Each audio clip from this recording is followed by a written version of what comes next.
Hammaga assalomu alaykum. Bugun mana bitta nuqta chiqarishni ko'rsatib beraman. Hozir mana birinchi nuqta qachog'ini qilib chiqaramiz. Mana bitta nuqta bo'ldi.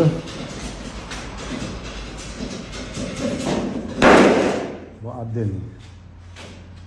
Nuqta bu sentrga kirgan. Buni sentrini ko'tarilsa pachoq o'zi chiqadi. Bunga rezinka bolg'a bilan urdim. Buni sentri bunga nisbatan sal ob'yomliroq, kattaroq.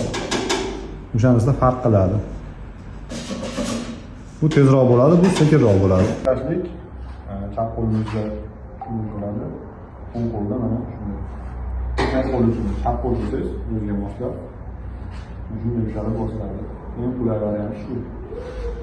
Men fikrimga kim qanaqa ishlatadi bilmadim.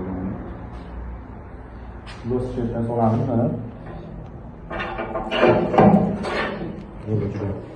Nega to'g'rilanadi? Sentriga to'g'rilanganligini bilishlik uchun instrumentni ko'tarsangiz o'sha tochka tekis bo'lib ko'tariladi. Agar tekis bo'lib ko'tarilmasa lampada, demak siz boshqa joyga ko'tarayotgan bo'lasiz. Hozir ham mana ko'rsataman.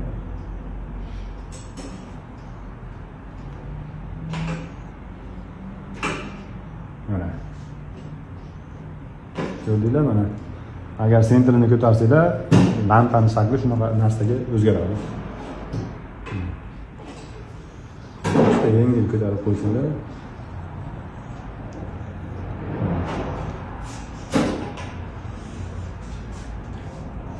Oldu.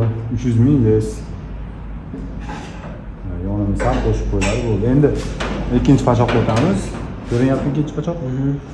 İkinci pachoqda bunga nisbatan sal sentri sal kattaligini hisobiga sentri sal ozgina vaqt ketadi. Ko'proq ishlanadi demoqchiman.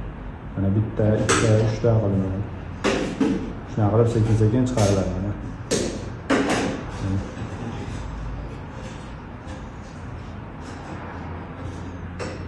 Ko'rdinglar?